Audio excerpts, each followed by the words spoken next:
Arrest করছে। আমার হাতে আমার পাসপোর্ট ছিঁড়ে ফেলছে, পাসপোর্ট টিকিট থাকা সত্ত্বেও আমাকে রাস্তায় ফেলে পিটিয়ে আমার হাত ভেঙে ফেলছে। এই কথা শুনে আমরা আসছি, আসার পরে থানা আমাদেরকে কোনোভাবে দেখা সাক্ষাৎ করতে দেয়নি। উত্তরা পূর্ব থানা। আমরা রাত্রে আপনার 3টার দিকে একবার গিয়েছিলাম বিকালে, আবার রাত্রে 9:30টার দিকে গিয়েছি, আবার রাতে 1:30টা বাজে গিয়েছি। যাওয়ার পরে তারা কোনোভাবেই দেখা সাক্ষাৎ করতে দেয়নি। আবার বলছে 40,000 টাকা নিয়ে থানায় যাওয়ার জন্য। ঠিক আছে, 40,000 টাকা হলে তারা ছেড়ে দিবে সকালে। আমরা টাকা নিয়ে থানায় যাওয়া সত্ত্বেও আমাদেরকে কোনোভাবে অ্যালাউ করা হয় নাই। প্লাস আমার শাশুড়িকে, সে তো সঙ্গে এখন এখানে নাই, এমন বাড়ি দিচ্ছে এইখান থেকে এই পর্যন্ত তার একবার জখম হয়ে গেছে পুলিশ। মানে ওই গ্যাঞ্জামের এমন টাইমে আমরা গেছি ওইখানে থানায় যাওয়ার পরে অনেকগুলো স্টুডেন্ট আসছে, স্টুডেন্ট এসে বলছে তাহলে এই লোকটা বিদেশ যাবে, বিদেশ যাত্রী, তাহলে এই লোকটাকে আপনারা ছেড়ে দেন। এই মুহূর্তেই কে বা কারা জানি ইট পাটকেল ঢিলা মারছে, ঢিলা মারার পরে সে আমার শাশুড়ির বাড়ি মারছে, বাড়িতে আমার শাশুড়ির এই পাশে পর্যন্ত লাগছে পুলিশ।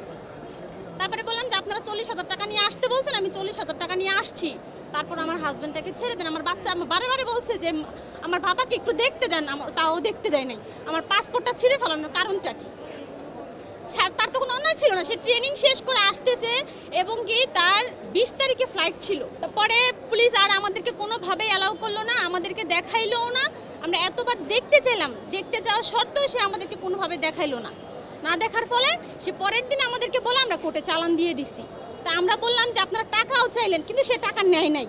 টাকা চাওয়া হয়েছে আমাদের কাছে 40,000 টাকা। আবার থানায় গেছি, পরে বলে কি খানকির বাচ্চা এখান থেকে যা লাথি না খাইতে। তা আমাদের এখানে অন্যায় তো কোনো অন্যায় ছিল না। তার নাম হচ্ছে আপনার মোশারফ, আইডি কার্ডে ছিল সে এসআই নাকি সেটা জানি না, কিন্তু এখানে একটা ব্যাচ ছিল, ব্যাচে তার নাম লেখা ছিল মোশারফ।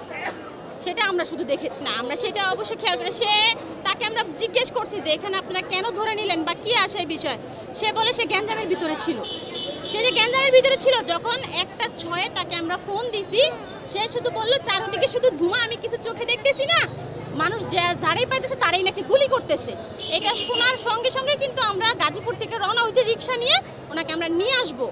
সে নাকি ওইখানে দাঁড়াই ছিল, থানার সামনে দিয়ে আসতেছিল, গোলাগুলি দেখে থানার সামনে সে দাঁড়ায় ছিল যে থানার সামনে দিয়ে গেলে আমি হয়তো বা সেফলি যেতে পারবো।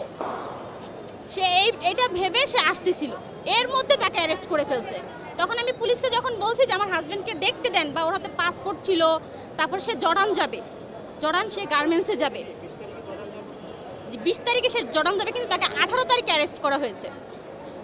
তারপর সে জর্ডান যাবে, তাকে ওইখানে সব জর্ডানের যত কাগজপত্র যা ছিল, সব ভিসার কাগজ, তারপরে আপনার টিকিট, এগুলো সবই তার কাছে ছিল। অফিসের ট্রেনিং না, অফিস থেকে এখান থেকে হামিম গ্রুপে সে এখন চাকরিধীন আছে, এইখান থেকে সে ওইখানে সুপারভাইজার হিসাবে জয়েন করবে আর কি, এজন্য সে জর্ডান যাবে। আমার এই বাচ্চাটা হসপিটালে ছিল ওই দিন, আমি হাতে ক্যানেলা সহ তাদের কাছে গেছি, তারপরও তারা আমার কোনো কথাই শুনতে চেষ্টা করে নাই।